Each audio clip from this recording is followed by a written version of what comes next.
بسم اللہ الرحمن الرحیم۔ سیدنا ابراہیم علیہ السلام کی زندگی کا جب مطالعہ قرآن کریم کی روشنی میں کرتے ہیں تو ان کی زندگی پر بڑا رشک آتا ہے۔ اللہ تعالیٰ نے ان کی خوبیوں کا ذکر اس انداز سے کیا ہے کہ پڑھنے والے کے دل میں، مطالعہ کرنے والے کے دل میں رشک کا جذبہ آتا ہے۔ کہیں آپ کو خلیل کہا، جگری دوست کہا، کہیں صدیق کہا، کہیں امہ کا، کہیں قانت کے لقب سے یاد کیا، کہیں ساری انسانیت کا امام قرار دیا، کہیں انسانوں سے کہا فاتبعوا، تم سب ملت ابراہیمی کی پیروی کرو، کہیں نبیوں کے سردار محمد مصطفیٰ صلی اللہ علیہ وسلم سے کہا فاتبع ملت ابراہیم حنیفا،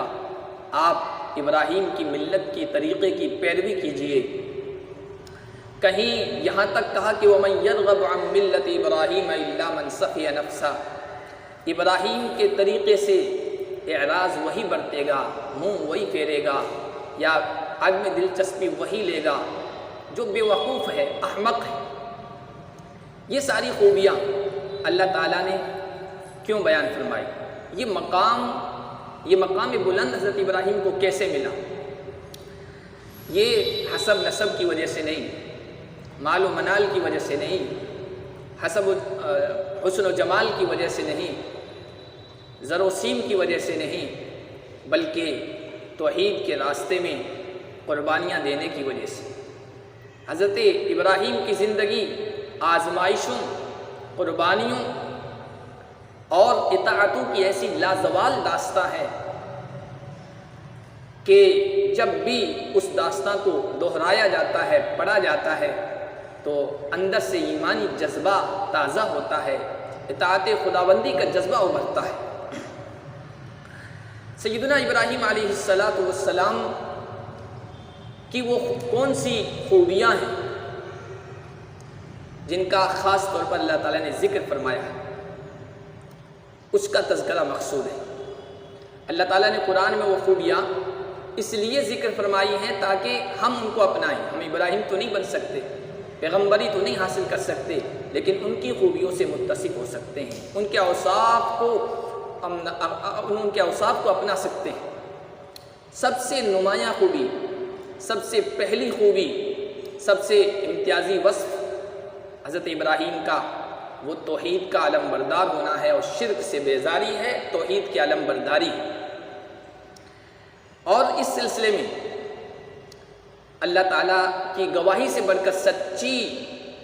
اور عزت والی گواہی کس کی ہو سکتی ہے؟ جگہ جگہ فرمایا وَلَمْ يَكُ مِنَ الْمُشْرِكِينَ وَمَا كَانَ مِنَ الْمُشْرِكِينَ، وہ مشرکوں میں سے نہیں تھے۔ حالانکہ جس خاندان میں آنکھیں کھولی ہے وہ خاندان بت پرستی میں مبتلا، خود خاندان کا سربراہ باپ بت گر، بت ساز، عبادت خانے کا پجاری، مہت پروہت، پوری قوم بت پرستی، مظاہر پرستی، کواکب پرستی، ستارہ پرستی، سورج پرستی میں مبتلا۔ لیکن جیسے شعور کی آنکھیں کھولی، اعلان برات کر دیا انی بریء مما تشرکون، ان تمام شرک کی چیزوں سے میں بری ہوں۔ اور پھر توحید کے راستے میں جم گئی، ثابت قدمی اختیار کی، مصائب آئے، مظالم ڈھائے گئے، مشکلات کا سامنا کرنا پڑا، اس راہ کی تمام رکاوٹوں کو عبور کیا، بڑی پامردی کے ساتھ، جوامردی کے ساتھ، اور توحید کے سلسلے میں ذرا بھی کمپرومائز نہیں کیا۔ یہی وہ سب سے بڑی خوبی ہے جو اللہ نے قرآن میں بار بار حضرت ابراہیم کی بیان فرمائی ہے۔ آج ہم ابراہیم کی طرف نسبت تو کرتے ہیں، ابراہیمی تو اپنے آپ کو قرار دیتے ہیں، لیکن ذرا سے بھی آزمائش آئے، مصیبت آئے تو پھر شرک کی طرف ہم مائل ہو جاتے ہیں۔ شرکیہ تعویذ، شرکیہ نعرے، شرکیہ جملے اور شرک کی جگہوں کی طرف مصیبت کو حل کرنے کے لیے چلے جانا، یہ سب چیزیں آج ہمارے اندر آ جاتی ہیں۔ اور سیدنا ابراہیم علیہ السلام نے نہ صرف یہ کہ توحید پر استقامت اختیار کی، بلکہ آنے والی نسلوں کی بھی اسی پر ذہن سازی کی کہ وہ توحید پر جمے رہیں۔ اللہ ایک ہے، نفع نقصان کا مالک وہی ہے، اس کائنات کو پیدا کرنے والا وہی ہے، بیماری و شفا کا مالک وہی ہے،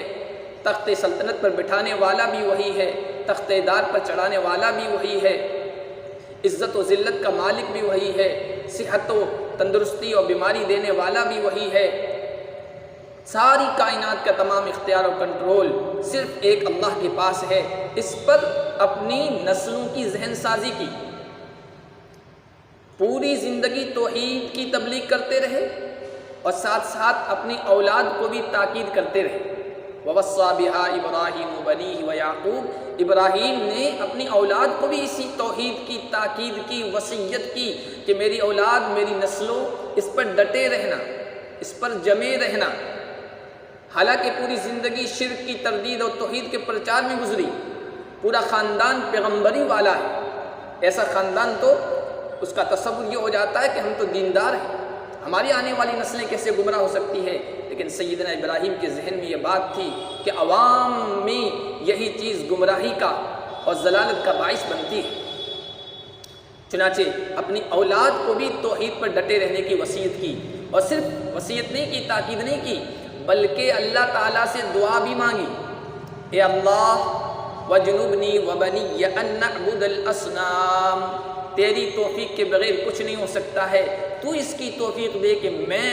اور میری آنے والی نسلیں، میری ذریت، میری اولاد شرک جیسی موذی مہلک بیماری اور کینسر سے محفوظ رہ جائیں۔ سیدنا ابراہیم نے یہ فکر کی، اور آج ہم بھی فکر کرتے ہیں۔ ہم اپنی اولاد کے سلسلے میں مال و دولت اکٹھا کرنے، ان کے مستقبل، ان کے فیوچر کو اچھے سے اچھا بنانے، آمدنی کے ذرائع محفوظ رہیں، اس کی فکر کرتے ہیں۔ اگر فکر نہیں کرتے تو ان کی آخرت کی فکر کا سامان نہیں کرتے، ان کے اندر دین، عقیدہ توحید، اسلام دین شریعت کی اہمیت آنے والی نسلوں کے ذہنوں میں منتقل کرنے کی کوشش اور کاوش نہیں کرتے،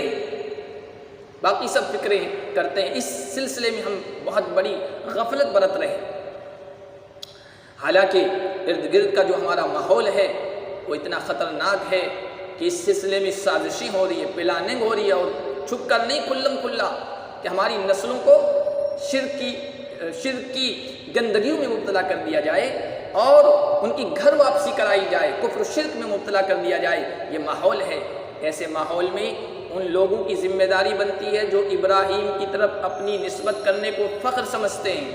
اپنے آپ کو ابراہیمی قرار دیتے ہیں، جو اپنی آنے والی نسلوں کے ذہنوں میں توحید کی اہمیت بٹھائیں اور شرک کی ایسی مذمت، ایسی برائی، ایسی نفرت، ایسی گھناؤنی شکل ان کے دلوں میں پیدا کریں، جس طرح ایک بچہ